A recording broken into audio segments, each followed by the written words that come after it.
नमस्कार, मी वृषाली पाटील बातमीपत्राची सुरुवात करणार आहे पहिल्या धक्कादायक बातमीने। कारण काबूल विमानतळावर भयानक परिस्थिती उद्भवली। भयानक परिस्थिती दाखवणारा एक व्हिडिओ सध्या समोर येतोय।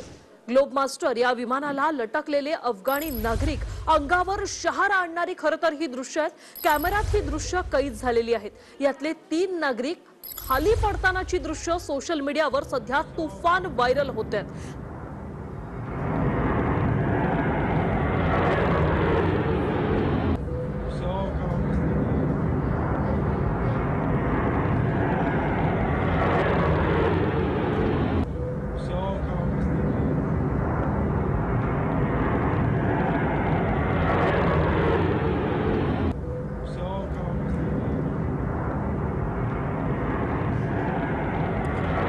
सोडण्यासाठी नागरिकांची सध्या तारांबळ सुरू आहे। अफगाणचे नागरिक जे आहेत ते मोठ्या संख्येने विमानतळावर दाखल झालेले आहेत। विमानात आपल्याला जागा मिळते का हे पाहण्यासाठी नागरिकांनी विमानतळावर गर्दी केली आणि अक्षरशः लटकून या नागरिकांनी प्रवास केलेला आहे आणि हाच प्रवास त्यांचा शेवटचा ठरलेला आहे। कारण अफगाण सोडण्यासाठी जी नागरिकांची तारांबळ होत होती, या लटकलेल्या नागरिकांपैकी 3 जण विमानातून खाली पडलेली आहेत आणि त्यांचा दुर्दैवी अंत झालेला आहे। 2 दृश्य आपण पाहतोय। काबूल विमानतळावर कशा प्रकारे नागरिकांनी गर्दी केली, जो तो आपला जीव वाचावा, आपल्याला अफगाणिस्तान सोडायचं आहे। तालिबान्यांनी आता कब्जा केल्यानंतर आपल्याला अफगाणिस्तान सोडायचं आहे, यासाठी प्रयत्न करताना हे नागरिक दिसतात। टेक ऑफच्या वेळीच विमानात गर्दी झाली। विमानात चढण्यासाठी या नागरिकांनी गर्दी केली आणि याच विमानातून पडून 3 जणांचा दुर्दैवी मृत्यू झालेला आहे। या विमानात अक्षरशः जाण्यासाठी नागरिक तडफड करत होते, त्यांची तारांबळ उडालेली। मात्र ही जी दृश्य आता समोर आलेली आहेत ती मात्र पाहून अंगावर शहारा आल्याशिवाय राहत नाही। कारण आपला जीव वाचावा, आपल्याला फक्त अफगाणिस्तानातून बाहेर पडायचंय, यासाठी या नागरिकांनी प्रयत्न केले होते आणि आता हाच प्रवास त्यांचा शेवटचा ठरलेला आहे। चालू विमानातून या नागरिकांना आपला जीव गमवावा लागलेला आहे। लटकलेल्या अवस्थेत या नागरिकांनी प्रवास केला आणि यातल्या 3 जणांचा खाली पडून मृत्यू झालेला आहे।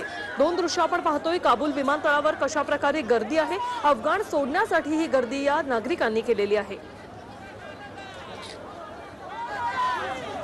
तर कर्नल सतीश ढगे आंतरराष्ट्रीय घडामोडींचे अभ्यासक आपल्यासोबत जोडले गेलेले आहेत। सर, खरं तर जो तो आपला जीव वाचावा यासाठी आणि आपल्याला विमानात जागा मिळावी यासाठी प्रयत्नात होता। मात्र आता जो व्हिडिओ समोर आलेला आहे त्याने अक्षरशः अंगावर शहारा येतो, कारण 3 जणांचा पडून मृत्यू झालाय। काय आहे सध्याची ही विदारक स्थिती? अत्यंत भयानक विदारक अशा प्रकारचे चित्र आपण या ठिकाणी पाहतोय वृषाली। आणि खरोखरच जे आहे याच्या माध्यमातून एक गोष्ट या ठिकाणी स्पष्ट दिसतेय की किती भयानक परिस्थिती अफगाणिस्तानमध्ये, काबूल आणि आसपासच्या शहरांमध्ये। म्हणजे जरी आपण मानवी अंगाने या ठिकाणी पाहिलं तर या लोकांसाठी अफगाणिस्तानमध्ये राहिलं, काबूलमध्ये राहिलं तर हमखास त्यांचा मृत्यू होणारच होणार। का? कारण त्या ठिकाणी अफगाणिस्तानमधली तालिबानची क्रूरतापूर्ण जुलमी अशा प्रकारची राजवट आहे। तर त्याच्याऐवजी एखादा आपण चान्स घ्यावा अशा प्रकारच्या मानसिकतेमधून या व्यक्तींनी, या लोकांनी अशा प्रकारचा प्रयत्न केलेला दिसतोय। अत्यंत भयानक अशा प्रकारचं हे चित्र या ठिकाणी आहे। आणि एवढंच नाही तर आपण एअरपोर्टवर सुद्धा पाहतोय की फक्त आपण चित्रपटामध्ये ज्या प्रकारची अपेक्षा केली असेल की एखाद्या साहसपटामध्ये अशा प्रकारच्या विमानाला पकडून जाण्याचा कोणी प्रयत्न करतोय आणि 21व्या शतकामध्ये 2021 मध्ये कोणाच्या क्रूरतेपासून, तालिबानच्या क्रूरतेपासून आपला जीव वाचवण्यासाठी हे करावं लागतंय, यापेक्षा दुसरं दुर्दैव त्या ठिकाणी काय असावं। त्या विमानतळावर सुद्धा जे आहे अतिशय मोठ्या प्रमाणावर त्या ठिकाणी गर्दी झालेली आहे।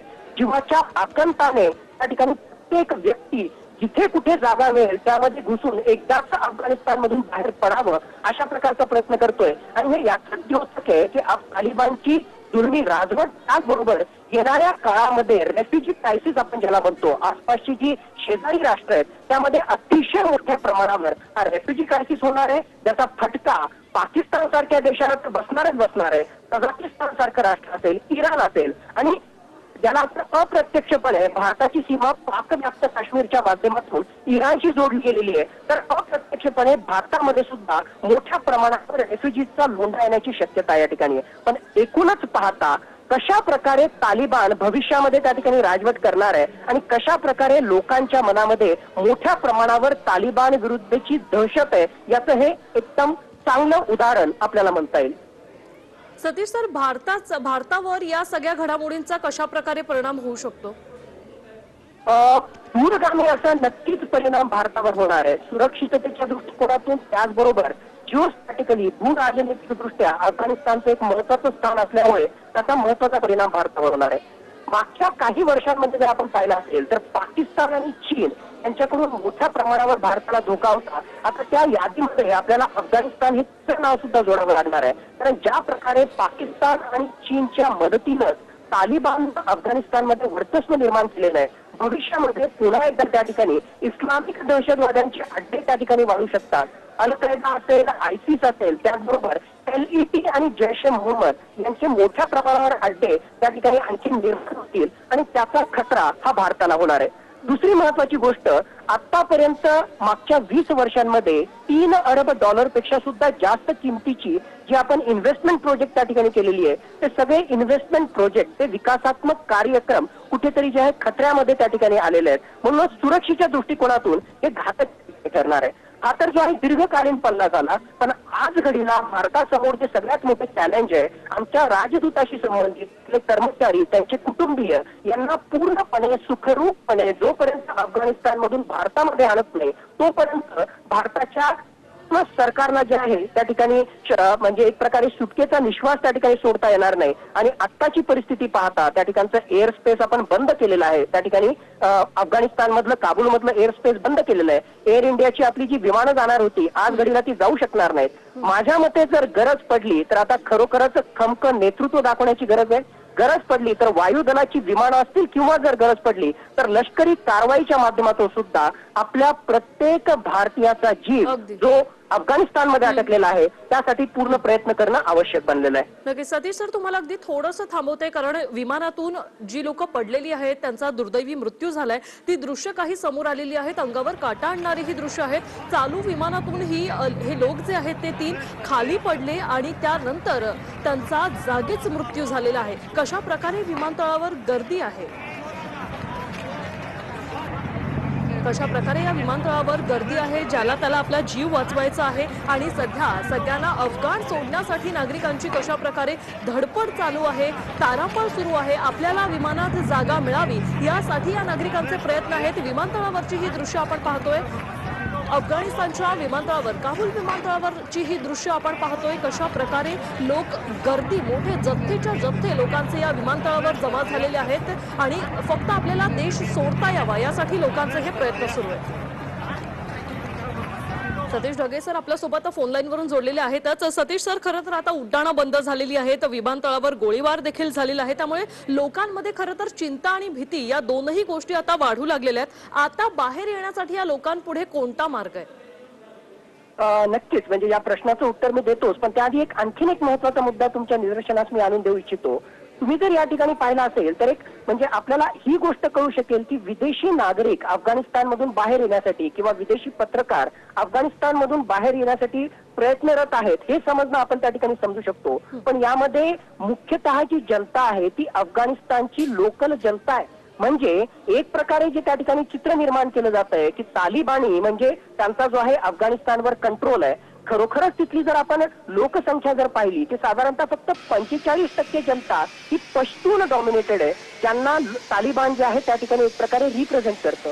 उरलेले 55% जनतामध्ये ताजिक असतील, हजारा असतील, त्याचबरोबर मुस्लिम समाजातलेच वेगवेगळे जे सेक्ट असतील, पंथ असतील, त्यांचा यामध्ये समावेश होतो. म्हणजे विदेशी नागरिक तर सोडा पण त्या लोकल जनतेमध्ये सुद्धा अतिशय मोठ्या प्रमाणावर त्या ठिकाणी दहशत आहे आणि म्हणूनच आपला जीव वाचवण्यासाठी जे काही शक्य आहे तो प्रयत्न ते करतायत. पाकिस्तानच्या बाउंड्रीवर सुद्धा स्पिन बोर्डाक असेल आणि चमन पोस्ट जे आहे त्या ठिकाणी मागच्या कित्येक आठवड्यांपासून लोक जे आहेत ते एक प्रकारचा ठिय्या मारून बसलेले आहेत आणि जेव्हा चान्स मिळेल तेव्हा पाकिस्तानमध्ये जाण्यासाठी ते तयार आहेत. सतीश सर, तुम्हाला अगदी थोडंसं थांबवते, कारण 2 दृश्य आपल्या समोर आलेली आहेत. पहिली दृश्य आहे ती म्हणजे विमानाच्या पंख्यावर बसून देखील लोकांनी प्रवास केलेला आहे. फक्त आपल्याला या देशातून बाहेर पडता यावं यासाठी लोक आपला जीव कशा प्रकारे धोक्यात घालतायत त्याची ही दृश्य समोर आलेली आहेत. खरं तर ही दृश्य पाहून तुमच्याही अंगावर काटा येईल, कारण विमानात जागा मिळालेली नाहीये, त्यामुळे विमानाच्या पंख्यावर बसून या लोकांनी प्रवास प्रवास केलेला आहे आणि असाच जीवघेणा प्रवास करताना 3 लोकांचा विमानातून पडून दुर्दैवी असा मृत्यू झालेला आहे। दोन दृश्यात विमानाच्या पंख्यावर कशा प्रकारे लोक बसलेले आहेत। विमानात जागा मिळाली नाही, त्यामुळे आपल्याला कुठेतरी जागा मिळावी, आपल्याला या देशातून बाहेर पडता यावं यासाठी लोकांनी विमानाच्या पंख्यावर बसून प्रवास केलेला आहे। आणि दुसरी दृश्य मन हेलावून टाकणारी ती म्हणजे विमानातून पडून 3 जणांचा दुर्दैवी असा मृत्यू झालेला आहे। सतीश सर, मी पुन्हा तुम्हाला विचारेन, कशा प्रकारे लोक आपला जीव धोक्यात घालतात फक्त आणि फक्त आपल्याला या देशातून बाहेर पडता यावं यासाठी? नक्कीच, आणि या प्रकारचे चित्र, विदारक चित्र आपण त्या ठिकाणी पाहतोय। माझ्या मते आता तरी युनायटेड नेशन्स असेल, त्याचबरोबर जे आंतरराष्ट्रीय स्तरावरच्या महत्वाच्या संस्था आणि वेगवेगळ्या प्रकारचे देश आहेत त्यांनी ऍक्टिव्ह होणं आवश्यक आहे। ह्युमन राईट्सच्या गप्पा मारणाऱ्या वेगवेगळ्या प्रकारच्या संस्था आपण पाहतोय, पण माझ्या मते खऱ्या अर्थानं मानवी हक्कांचं उल्लंघन होणं याच्यापेक्षा जी आहे वाईट गोष्ट काय असू शकते की जीव वाचवण्यासाठी कुठल्याही स्तराला जाण्यासाठी त्या ठिकाणी लोक तयार आहेत। तर आज संध्याकाळी युनायटेड नेशन्सची मीटिंग होणार आहे, ज्याचे युनायटेड नेशन सिक्युरिटी काउन्सिलची, त्याचा भारत हा अध्यक्ष आहे ऑगस्ट 2021 साठी। तर माझ्या मते नक्कीच ही गोष्ट हे त्या ठिकाणी प्रकर्षाने लक्षात घेतील आणि आता अफगाणिस्तानच्या जनतेमधला जो रेफ्युजी क्रायसिस आहे, तिथल्या जनतेशी संबंधित रेस्क्यू रिलीफ ऑपरेशन जे आहेत त्याच्याशी संबंधित युनायटेड नेशन्सच्या निगराणीखाली अशा प्रकारचे वेगवेगळ्या प्रकारचे ऑपरेशन घेतले जातील आणि विदेशी नागरिकांना त्याचबरोबर तिथल्या नागरिकांना जे आहे एक प्रकारे त्यांची सुटका या सगळ्या भीषण परिस्थितीतून कशी करता येईल यासाठी युनायटेड नेशन्स आणि आंतरराष्ट्रीय संस्था पुढाकार घेतील अशा प्रकारची शक्यता आता येणाऱ्या काही दिवसात होईल असं वाटतंय। सतीश सर, खरं तर या परिस्थितीत एक ठोस पाऊल उचलणं खूप गरजेचं आहे। ब्रिटिश आर्मी मदतीसाठी आलेली आहे, मात्र या ब्रिटिश आर्मीकडून कोणती भूमिका अपेक्षित आहे? दुर्दैवाने असं झालेलं आहे की हा सगळाच जो प्रकार झालेला आहे तर तो अमेरिकेच्या कुठल्या तरी चुकलेल्या धोरणामुळे झालेला आहे। म्हणजे थोडंसं इतिहासात जरी आपण त्या ठिकाणी पाहिलं तर आतापर्यंत अमेरिकेचे जे 5 मिलिटरी एक्सपिडिशन राहिलेले अमेरिकेच्या बाहेरचे, ज्यामध्ये अफगाणिस्तान हे सर्वात मोठं 2001 पासून 2021 पर्यंत आहे आणि बाकीचे 4 मिलिटरी एक्सपिडिशन, प्रत्येक वेळेस अमेरिकेला त्यामध्ये अपयशच आलेलं आहे। आता सुद्धा मागच्या काही महिन्यांमध्ये अमेरिका स्वतःला सुपर पॉवर म्हणतं, पण त्याचा फक्त आणि फक्त हाच प्रयत्न राहिला की आपले राजदूत, आपल्या राजदूतातले कर्मचारी आणि अमेरिकन नागरिकांची या तालिबानच्या कचाट्यातून कशी सुटका करता येईल, कशा प्रकारे जे आहे वेगवेगळ्या प्रकारची विमानं पाठवून किंवा आपलं लष्कर पाठवून त्यांची सुटका करता येईल, फक्त त्या आणि त्याच अनुषंगानं अमेरिकेनं प्रयत्न केला। ब्रिटन असो किंवा त्या अनुषंगानं युरोपियन कंट्रीज असो, त्यांनी सुद्धा फक्त आणि फक्त आपल्या नागरिकांचीच लवकरात लवकर तिथून सुटका करण्यासाठी प्रयत्न केले। एक त्याला आपण व्यापक धोरण म्हणतो, मानवतेच्या दृष्टिकोनातून, त्याचबरोबर रेफ्युजीजच्या प्रॉब्लेम मधून बाहेर काढण्यासाठी त्या प्रकारचं व्यापक धोरण या मोठ्या शक्तींनी घेतलं नाही। त्याच्या पलीकडे जाऊन माझ्या मते जगाला आणि मुख्यतः युनायटेड नेशन्सला आता तशा प्रकारची भूमिका घेणं नक्कीच एक ठोस भूमिका घेणं आवश्यक आहे। धन्यवाद सतीश ढगे सर, तुम्ही TV9 शी बोललात त्यासाठी।